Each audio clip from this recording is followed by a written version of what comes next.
First of all, I would warmly like to thank the organizers for the invitation. It's a real pleasure and honor for me to be here today. Thank you very much. I've been enjoying my stay in Lisbon and this conference so far. So it's a real privilege. So I'm a PhD student under the supervision of Hélène Sada and Mustafa Mouraghi. And the work I'm going to present today is some joint work with Claudio Landim from the LMRS and the IMPA. Okay, so is this working? Yes. So the model we studied is the symmetric simple exclusion process, which many of you know much better than I do and are great experts of it, in the particular case where there are some reservoirs at the end. So just a fixed notation, let me remind you how it works. You have particles evolving on the one-dimensional finite chain with lattices numbered from 1 to n-1. They perform simple random walk at speed 1 with the constraint that a particle does not jump to a neighboring occupied site. And to the endpoints of the system, you attach some reservoirs. So, for example, the left-hand side reservoir is parameterized by alpha. A particle is injected at rate alpha and removed from the system at rate 1 minus alpha. And the same thing for the right-hand side with rate beta. Okay, so the system is described by a configuration in the following state space.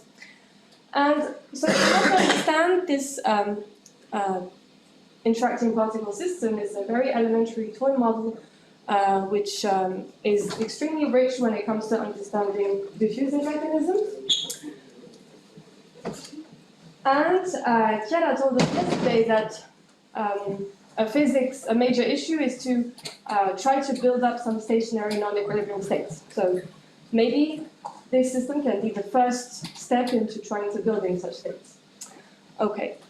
So when alpha is beta, what we mean by steady state is an invariant measure of that system. It's irreducible. The state space is finite, so the unique invariant measure referred to as the steady state in physics literature. When alpha is beta, this steady state is explicit. It's a Bernoulli product measure with parameter that of the reservoirs.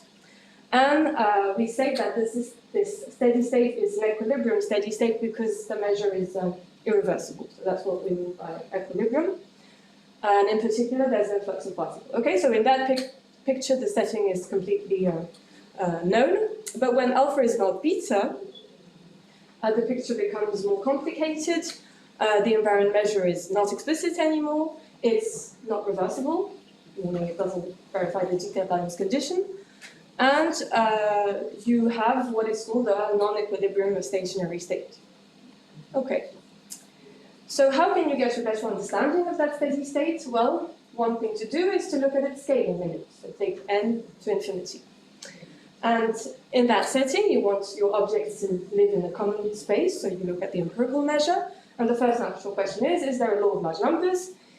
And you can write it that way. So is there a profile rho such that that empirical measure converges to the Dirac measure concentrated at the profile rho x dx? Sorry, the measure rho x dx. Okay.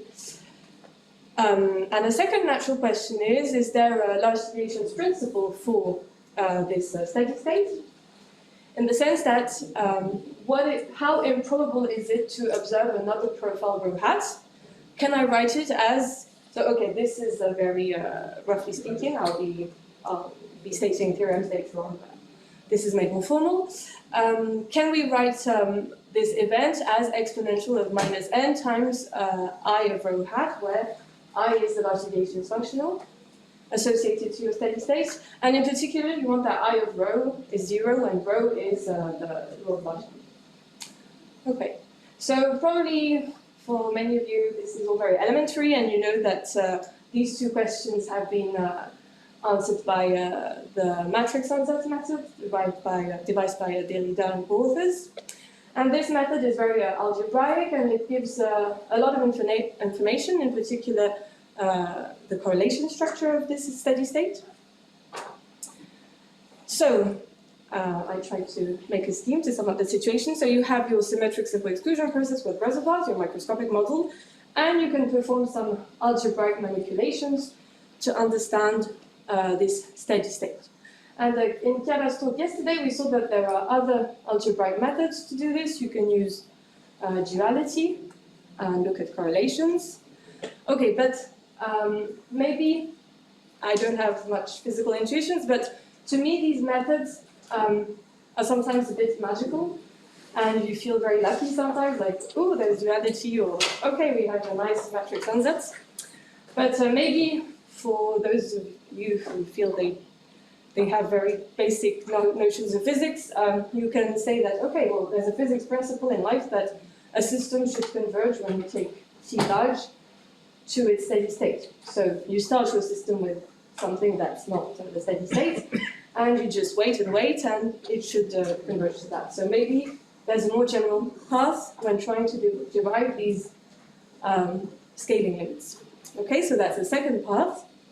You start with mu n, a measure that's not the steady state. You perform a scaling limit, so now you expect to have some time-dependent behavior, so you have a time-dependent law of large numbers called the hydrodynamic limit, and a time-dependent large deviations principle, and then you want to take t to infinity to have some sort of relaxation to, you're praying very hard and hoping to recover these same functionals and law large numbers. Okay, and this second part is what David called yesterday MFT. So for those of you who didn't know what MFT is, that's what it is. And as he told us yesterday, for many models, this MFT path is not rigorous. So if a physicist tells you, okay, you just do MFT, maybe if you're a mathematician, you might not be completely satisfied. You have to, in particular, this dynamic large deviations principle is sometimes difficult to derive. Okay, so for the model I described at the beginning, this has been done completely rigorously. Okay, so I'll go a bit quickly because you know that. So you start out of equilibrium. The law of large numbers, depending on T, is the heat equation with Dirichlet boundary conditions. Okay, and I forgot to cite authors for the MFT school. So here are the people: Bettini, De Soli, Gabriela, Iona, Nassino, and I'm not forgetting anyone. Pretty much at the same time as David's metrics on that method, so for that other part. They proved the dynamic large deviations principle, so I promised I would give a rigorous statement. So how do you state such a principle? You start from profile rho 0, okay, and you fix your initial measures associated to a certain weight that profile rho 0. And then you know that you have a hydrodynamic limit, and how do you deviate from that trajectory? So you take an open set of the space of trajectories, okay? So trajectories here are time-dependent, the values is from space of measures that are space-time dependent, okay? Take a closed set in that same space of trajectories, and you have a large deviations principle if the following lower bound and upper bound hold. Okay, so you have 1 over n of the log of the probability, that's saying probability of something is exponential minus n something. Okay. And sorry, yes, I forgot to say, so here, this large deviation is functional, depends on t. Okay? And now you want to take t to infinity. At the level of the law of large numbers, taking t to infinity is possible, and it relies on the following remark. When you take any solution to the heat equation with Dirichlet boundary conditions, it converges to the interpolation between alpha and beta, starting from any initial condition. So all your trajectories relax to the linear function, and using that analytical fact, okay, so there are no probabilities here, you just use that analytical fact, and you can derive what is called the hydrostatic limit, so the static law of large numbers, for your steady state. Okay. Then how do you take t to infinity for large deviations? Maybe it's not that obvious now because it's a functional object. So you define what is called the quasi potential. Okay. So what do you want? You want to build a functional that is evaluated at profiles which are only space dependent, because that functional is the large deviations at the steady state, so there's no dependence in time. And what is it? You basically compute the minimal price you have to pay to start from rho bar and finish at rho at a certain time. Okay, so you build a time-dependent trajectory, which will take you from rho bar to rho, and you take the infimum over all possible times, okay? And this gives you your quasi-potential. So the quasi-potential is built from this dynamic boundary. It's just basically taking T to infinity. Okay. And so the MFT people proved that indeed, thank God, they recovered the same large deviation functional as Derrida with his matrix ansatz at the steady level. Okay, so they proved that. First of all, they proved that it is V, the quasi-potential, is a large deviations functional for the steady state, and then okay, they got V is a variational formula. So then you have to prove that you can solve this variational formula, and that it matches the one that you got with your matrix ansatz. Okay, and just a remark for alpha equal to beta, this quasi-potential is the entropy of rho with respect to alpha. When alpha is not beta, you have some non-local term with it. Okay. Now, after this very long introduction, let me tell you what we did. So we took the same model, except that we had some very slow boundaries. Okay. So you have particles evolving at speed. Sorry, I completely forgot to say that when you need to accelerate your rates by n squared when you're trying to do some dynamical study, otherwise you don't see anything happening.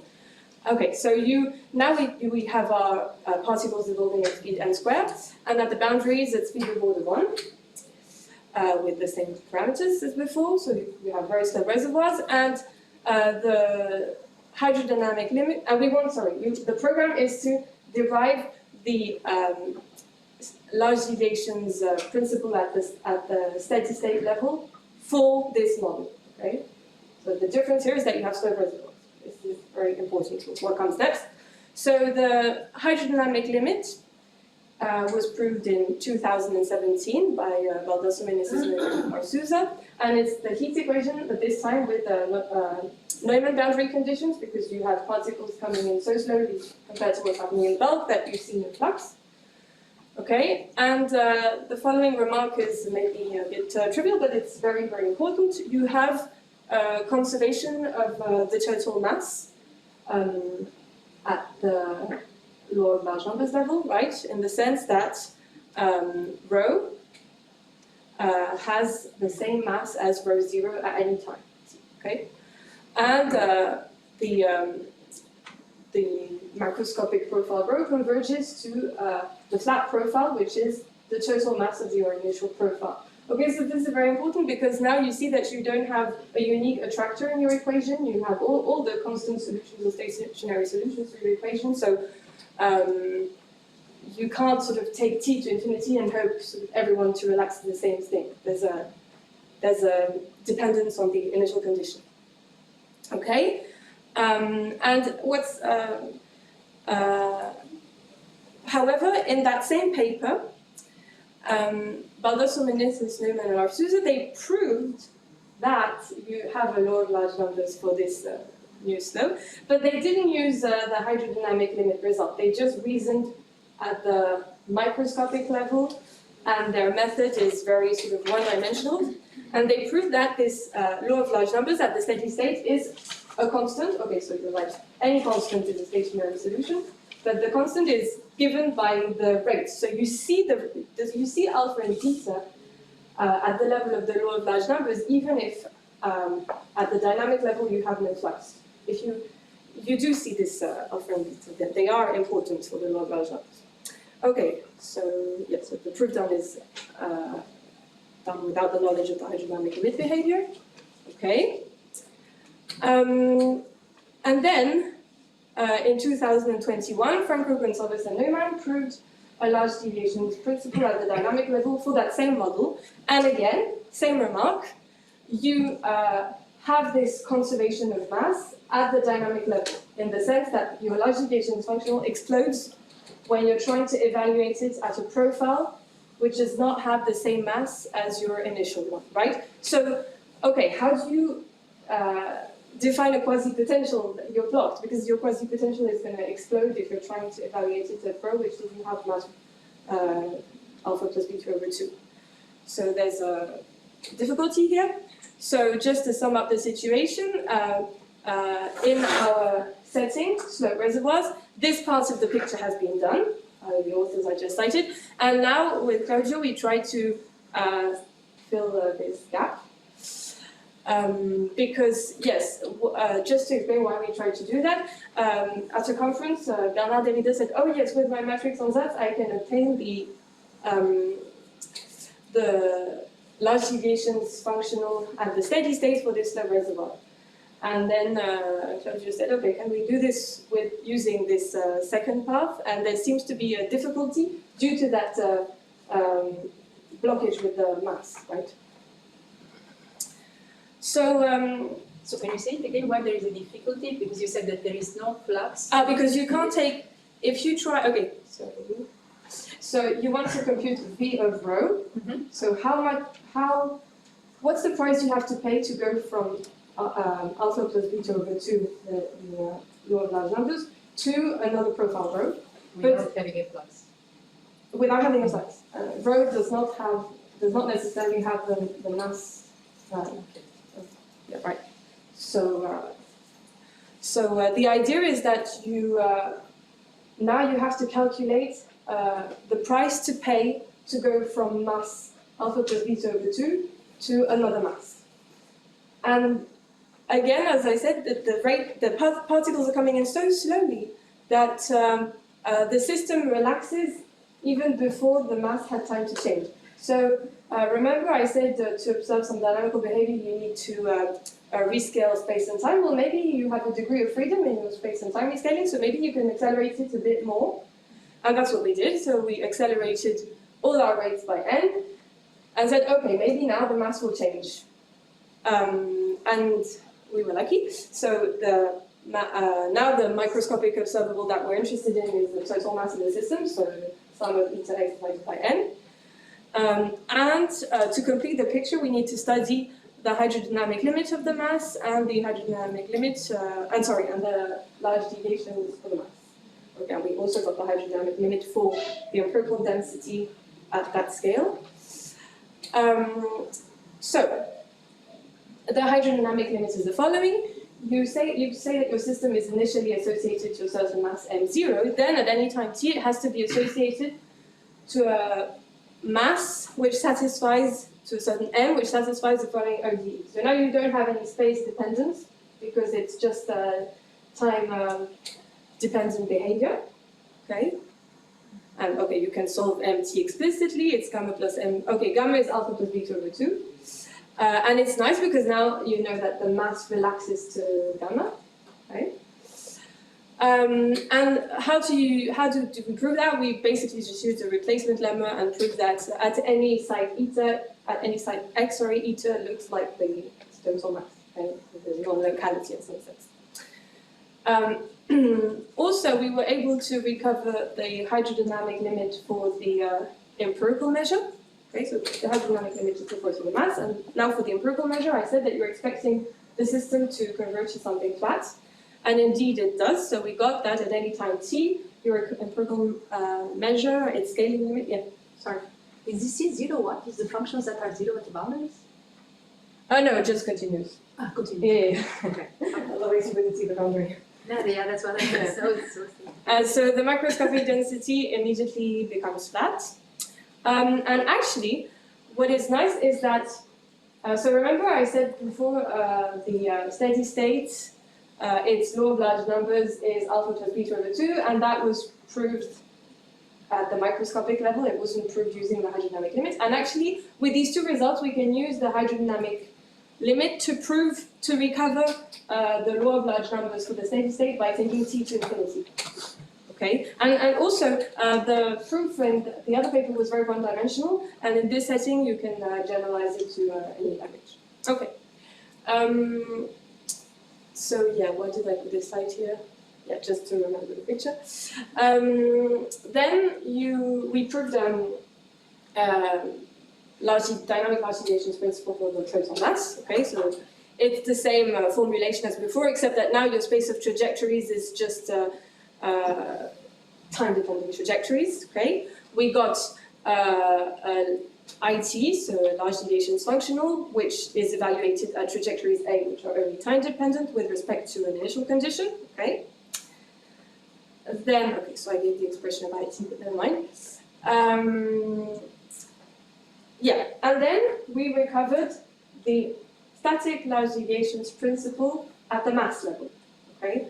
Using the so-called, using the quasi-potential formulation. So if you define the quasi-potential associated to your dynamic large deviations for the mass, so you define it as the minimal price you have to pay to go from mass gamma is properties B2/2 to A. This yields the quasi-potential, and the quasi-potential we prove that it is a large deviations functional at the steady level for the mass. And we also proved that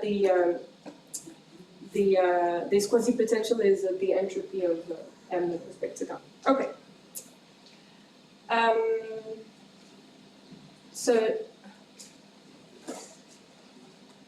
So now we haven't finished, okay, because we only got the price you have to pay to change your mass, but we still have to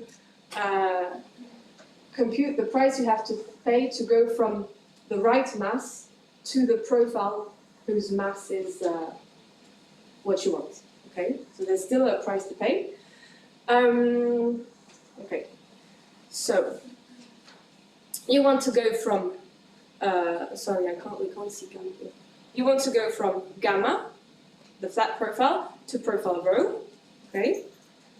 So what do you do? The idea is that first you wait for a very, very, very, very long time.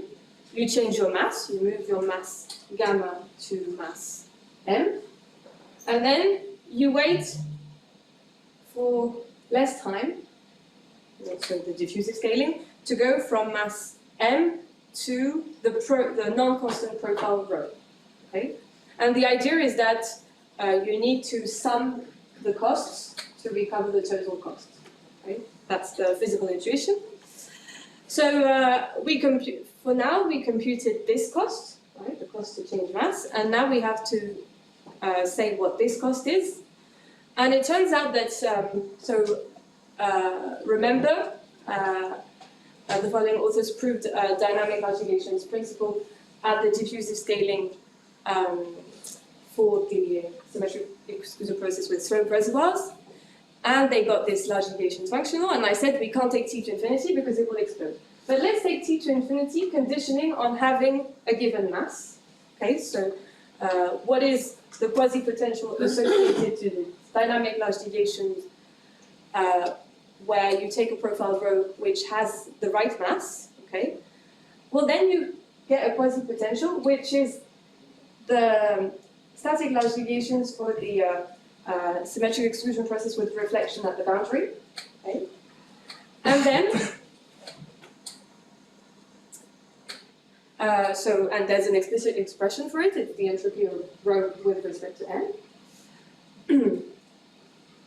And then what you do is you sum these two potentials, so the potential for the mass and the potential for the change of profile, okay? And you recover the static large deviations for the set with slope reservoirs. Okay, so maybe some of you are wondering, why are we summing those two potentials? Why is, how much time do you have? 24, so 6 minutes. Okay, this is fine. So maybe 6 minutes for the question? Okay, so maybe some of you are wondering, why are we allowed to sum these two potentials? Well, actually, this is not rigorous. Okay, so we're still at the level of physicists here. So what you do is you, I will give you heuristics. So you want to evaluate how much it costs to try to observe a profile rho, which is not the flat profile. Okay, so as you're working at the level of the invariant measure, you can say, I look at my empirical measure at time t, what is the probability that it looks like rho under the accelerated process.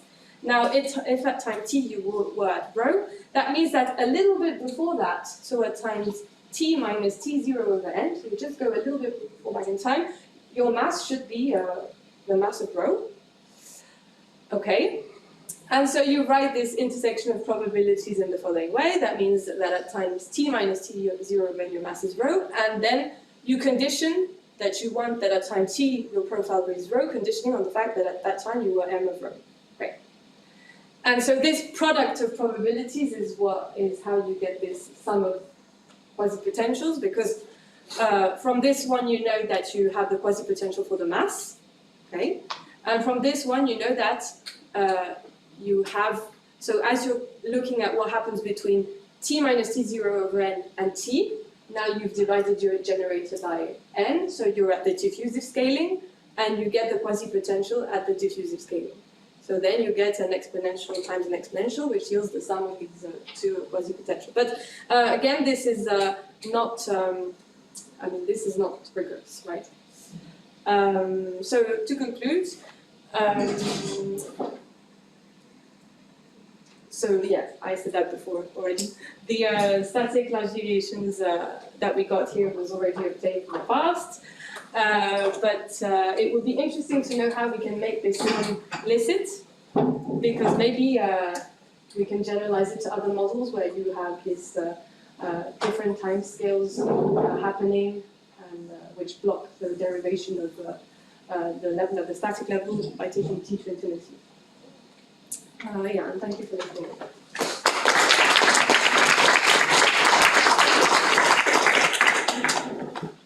Question? Concerning the scaling of your rates, your jump rates you scale by n cubed and your boundary rates by n. I can understand that the ratio has to be of order n squared because of the diffusive time scale, but why not take the boundary rates to be power n to some epsilon and then the bud rates 2 plus epsilon? Yeah, you can do that. You can do this, yeah. But the one is just kind of arbitrary. Yeah. Okay. It's just the method works in our case, and we can generate it to n epsilon. Okay. It gives us here. Yeah. You're not speeding up the rates at the boundary. No, but okay. Side. So what if you have boundaries at rate n to the 2 minus theta and n to the 2 in the bulk, and take theta arbitrary? I think that was the question.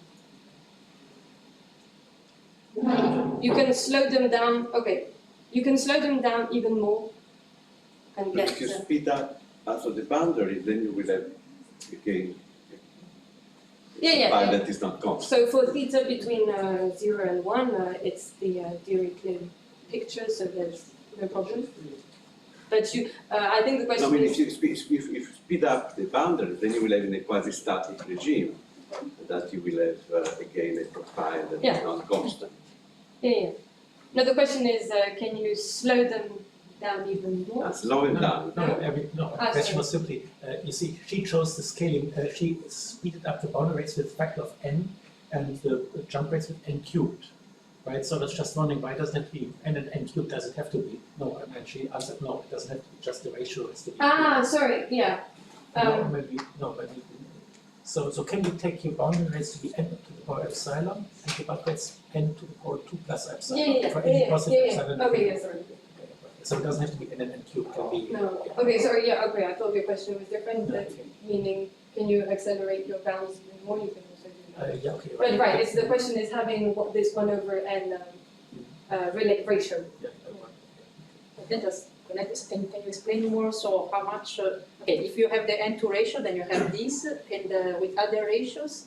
So if it's faster the boundary than having this n2, then you recover the. Stefano was asking the previous case, the one with the non-slow down boundaries.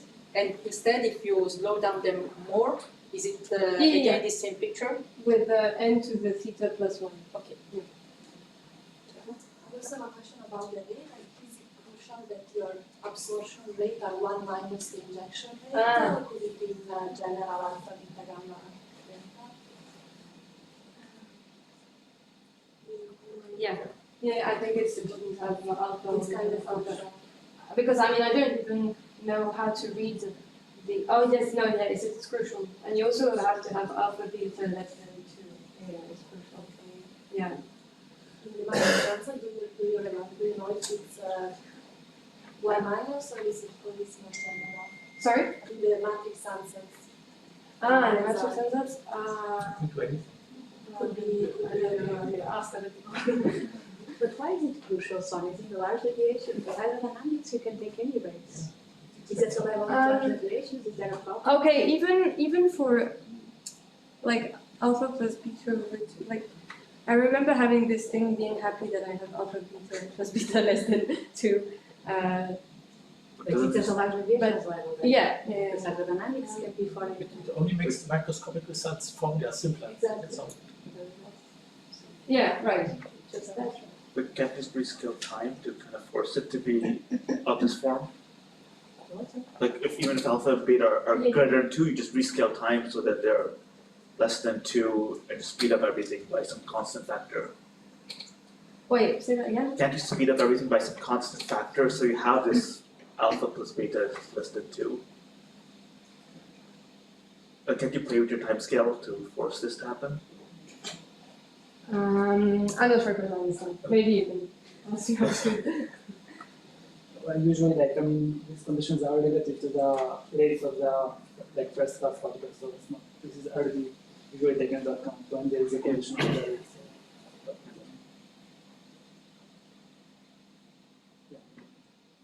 Like when you assume that in the bulk you're hopping with rate 1, or just make it an arbitrary rate in the bulk, and that lets you get whatever you Oh, want. but then you're changing everything. I mean, you can invent anyone you want, but then you change the. But if You you, have the constant of the Laplacian. Oh yeah. there's all, Yeah, it seems that all that it changes it, you just have a different diffusivity constant, Yes, but and then you have different boundary reservoirs. So the conditions would be more complicated, but it's Usually these large deviations, they include also the current. You didn't look at the current. Ah no, we didn't look at it. Maybe we will. We give more explicit Yeah. expression for the rate function. And in the Robin case, you know anything? Ah, so in the Robin case, they did it with Angèle. Ah, okay. Other questions? Just a quick one. So if I understand correctly, what remains to be done is to prove that that's the optimal strategy, to do the 2 times case for the, I mean, okay, there is the matrix answer method which is the same result, but you would like to say that That we're allowed to do this. Yeah. Okay. And you expect in general that when you have different scales, you can make the sum of the different contributions for the. Yeah, I think that what misses is so there's something I was hiding a bit under the carpet when I said that we have the hydrodynamic limit at the accelerated regime. So maybe you could have asked, okay, then you look at the hydrodynamic limit, the large deviations for the accelerated process itself, because the process itself has more information than the mass. I thought that was what you were doing. No, We looked at the mass, Okay. not the process not the itself. process. Yeah. But the thing is, the hydrodynamic limit we got for the process is pointwise, it's not trajectory-wise. Okay. And because you lose many things like tightness, and I feel that somehow we recover this lack of tightness here in this term, because you're not allowed to say that this is that, because you don't have a uniform control on your initial profile. Okay, so here you're using the hydrodynamic limit at the diffusive scaling, but you're only conditioning on information you have on the mass. You're not conditioning on information that you have on the profile, and the hydrodynamic limit you need to condition on information at the profile level. So I feel this is kind of same blockage. So I don't know, I have no idea how to go about it. Okay. So thanks again.